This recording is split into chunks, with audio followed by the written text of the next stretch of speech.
My name is Indu Deglurkar. I'm a consultant cardiothoracic surgeon and I chair the Senior Medical Staff Committee at the University Hospital of Wales in Cardiff. I was born in a little town called Arkonam, which is a very ancient town in Tamil Nadu, quite close to Chennai, and then moved to Hyderabad very, very soon after I was born, and I grew up in Hyderabad. So after doing my schooling in Hyderabad, I went to Gandhi Medical College, which is one of the university medical colleges in Hyderabad. And soon after graduating, I came to UK. That's a good 29 years ago now. The journey in the UK started because of my aspirations to do a fellowship from the Royal Colleges, and I decided to become a cardiothoracic surgeon at the age of 7. And in order to follow my dreams and my ambition, I ended up doing medicine and then came and did the PLAB exam in the UK. So coming to UK, I would say, was quite a dramatic cultural change and environmental change, given the weather changes that you experience from a tropical country when you come to the UK.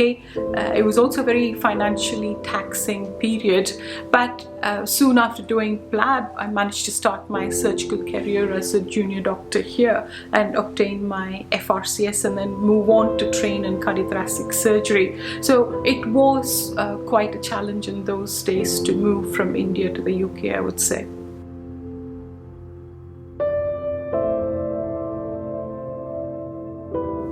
Passing the exams, which is a very UK-based exam, is not easy for somebody who's coming from India in the first instance, because the way it is conformed is very, very different. So that's where your learning curve begins, and you start learning about examinations and the system and what you need to do to progress in a surgical career. But once I got the exam, I got my very first job in Wales, in Swansea, and then moved to Cardiff and subsequently to Cambridge and also the United States for a short period of time. I would say all along it's never been easy, if you like, for a woman to make it into surgical fields, leave alone cardiothoracic surgery, because women were few and far between, and that is still the case, I would say, in some surgical fields.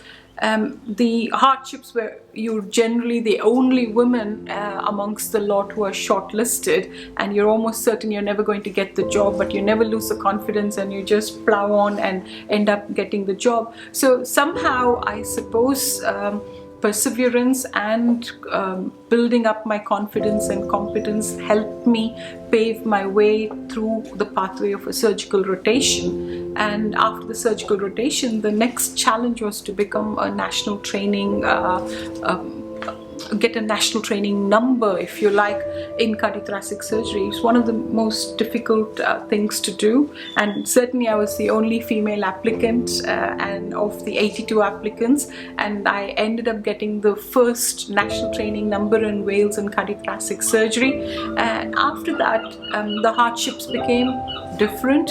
Even though you've got into the chosen field that you want to do, which has been a dream and an aspiration since the age of 7, because even when I was very early on, I used to draw pictures of an operating room and me operating, so with all my titles at the end of my name, that I was the operating surgeon, and then realized you can't actually delineate who's who with all the masks, and I would draw earrings to say, well, this is the person on the right side and that's me, and I'm the one who's going to be doing all this heart surgery. So that soon started becoming a reality. When I trained, I was the only female national trainee in Wales. The hardships started becoming different because I had chosen a career in a very, very demanding specialty, not only demanding in terms of time, but in terms of the competence, the skill sets, and the very, very difficult skill sets that you have to acquire, because you're constantly operating on the heart and lungs. But I think the innate sort of ambition to succeed, combined with all the family support that I had, especially my husband, who's also a surgeon, and my trainers, who seem to have unwavering confidence in my ability. Many times I used to doubt myself, but my trainers seem to have that unwavering confidence, which really, kept me going. All that was okay, but I guess to be a woman, to be training as a cardiothoracic surgeon, to try and acquire all these skill sets that are not so easy to acquire, and then being a mother is very well, I would say it's a big ordeal, if anything. And I have seen a lot of difficulties through it, but given all the people I had around to help me, and especially my family, who gave me tremendous amount of moral support, and also kind of a promise that I had made to my parents and my father-in-law that this is what I was going to do, and I was going to succeed in whatever I've chosen to do, was the main driver. And soon after finishing my training and also visiting the States, when I got my consultant post, it was one of the happiest moments for my family, especially my dad, who was very, very proud, I would say.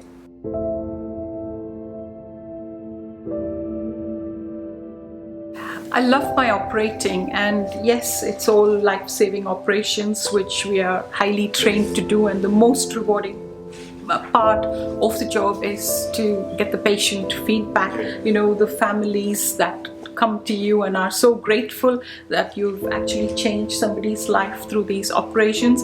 But in terms of achievement, I don't think I've even started. I've got a long way to go. Your goalposts keep changing. I think, yes, at some point I wanted to be a cardiothoracic surgeon and a consultant, and then you hold multiple leadership roles, but your potential still has not been extracted. There are miles to go, and I've always said sky is not the limit. I feel there's a huge galaxy beyond, and that is where you need to be going and really exploring and extracting your true potential. Although we've had a lot of local leadership roles and maybe some national ones, I think it's time to become an international leader and trying to, and in fact, two associations, the European and the Indian Association, have shown interest in trying to develop women in cardiothoracic surgery, and I've been approached for that. So I think if there's anything that I can give back to all aspiring women or anyone who's aspiring to come and become successful in their fields, I would love to do so, and that's what I'm looking forward to. I would like to build a department which is a dream department. In terms of colleagues and capabilities, it's already there, but in terms of having a massive infrastructure to be as big as the Cleveland clinics of this world, yes, that would be my aspiration, and that would be to do it within Wales, and that is what has been a dream for a very long time, and it is far from having been realized. I think doing a job, being a mother and a wife are not the only things, because we lead departments and we lead within the organization in different roles. It is a challenge, because you have to demonstrate that you are actually more than capable of holding these leadership roles. You've already shown that you're able to do your job. That is by the by now. But in holding leadership roles where you have so many men and women of very senior nature who are very highly accomplished, it's quite what should I say, one needs to be quite adept at holding a team together. And I think actually being a woman, you're far better placed. It's like holding a family together. You can hold groups, you can engage groups very well. It is quite challenging because of the time constraint that it takes, the demands that it takes on your personal time to be able to do that. But nothing worthwhile ever comes easy, so there has to be a great deal of sacrifice in trying to get what you want to do.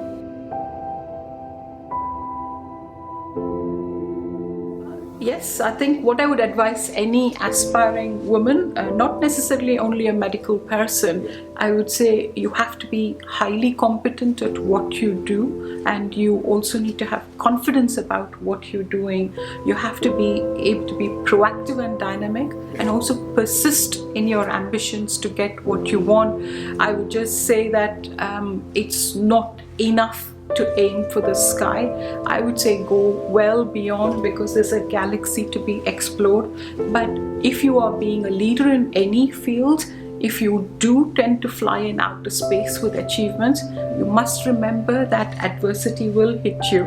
If you are flying in outer space, there will be some unidentified objects coming and hitting you, and that is where your inner potential and your resilience and your ability to deal with adversity should come through. These things should make you a better person, a better leader, and a better human being. And no success, I would say, is yours alone, because you've not been successful without the support of your family and a number of friends and colleagues who are around you. So you should never attribute success to only your lone efforts, because there are a number of people who have stood by you in the process. So I'd say I'd chosen one of the most difficult specialties to get into, which is cardiothoracic surgery.